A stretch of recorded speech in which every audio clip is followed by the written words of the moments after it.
ক্রিসমাসের দিন আমরা কোথায় কোথায় ঘুরেছি, কি কি মজা করেছি তা তোমাদের সঙ্গে আমি এই ভিডিওতে শেয়ার করব। তো চলো ভিডিওটা দেখতে থাকো।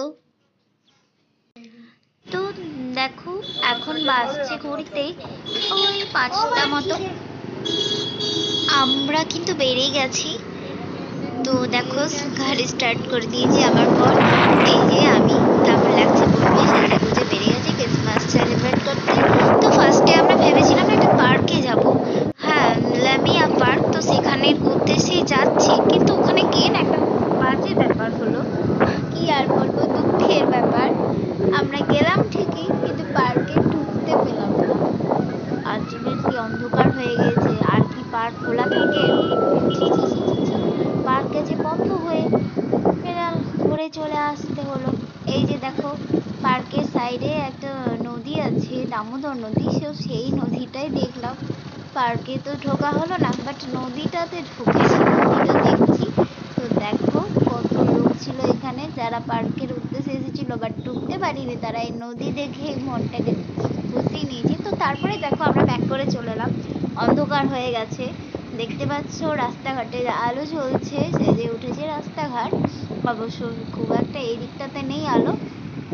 বাস স্ট্যান্ডের দিকটাতে খুব সুন্দর ভালোভাবে সাজিয়েছিল। এদিকের একটা চার্চ ছিল, ওটাতে খুব একটা সাজায়নি। এই যে দেখো আমরা বাস স্ট্যান্ড চলে এসেছি। কত ভিড় একটা জায়গা, বাবু হুড়োহুড়ি দিয়ে চলে এসেছি।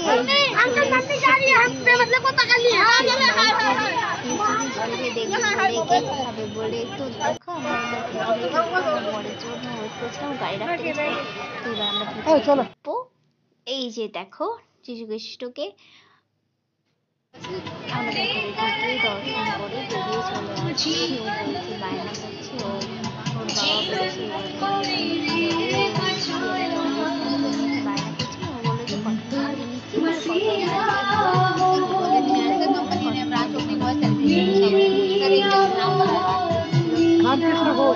ছিল গার্ড। তারপরে কত সুন্দর সাজিয়েছে, ডেকোরেটটা দেখো। আরো অনেক অনেক কিছু করেছে,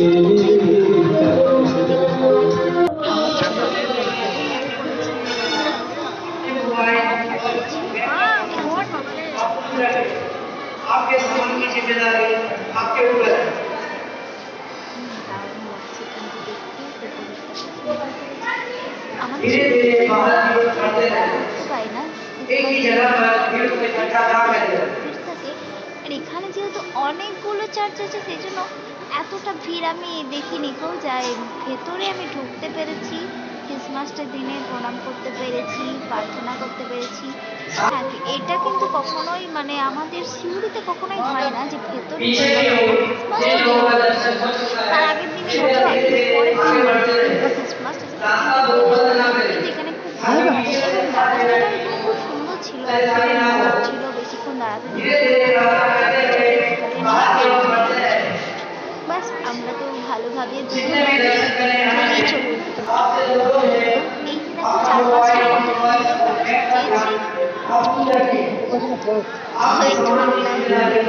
তুলে নিলাম, তারপরে ভিডিও বানিয়ে নিলাম। তারপরে এই যে বেরিয়ে যাচ্ছি আমরা। ব্যাস আবার হয়ে গেল দেখা। বাইরের দিকে আরো অনেক কিছু ছিল, যেগুলো হতে যাব বলে ওখান থেকে বেরিয়ে যাচ্ছি। ওর পাশে ডেকোরেট গুলো খুব সুন্দর ছিল, লাইটিং ফাইটিং দিয়ে খুব সুন্দর ভাবে করেছিল। বেলুনটা আমাকে কিন্তু খুব ভালো লাগছিল, আমার নিতেও ইচ্ছা করছিল।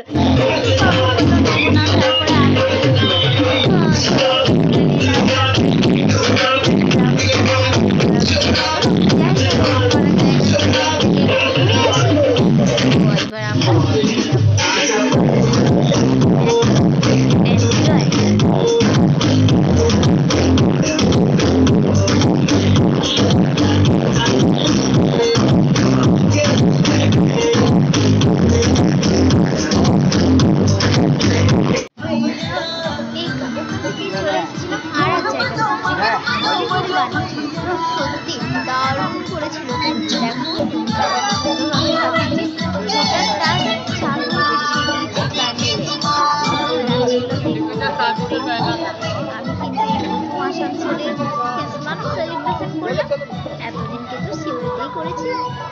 আমার বেশ ভালোই লাগলো।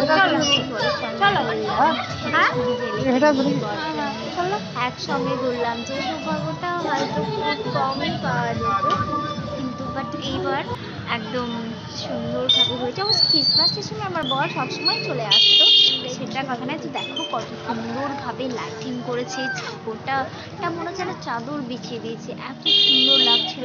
যেমন পুজোতে হয় আমাদের দুর্গা পুজোতে, ঠিক সেই রকম ভাবে সাজিয়েছে। ও, আমার তো খুব ভালো লাগছিল। তো চলো এনজয় করো তোমরা।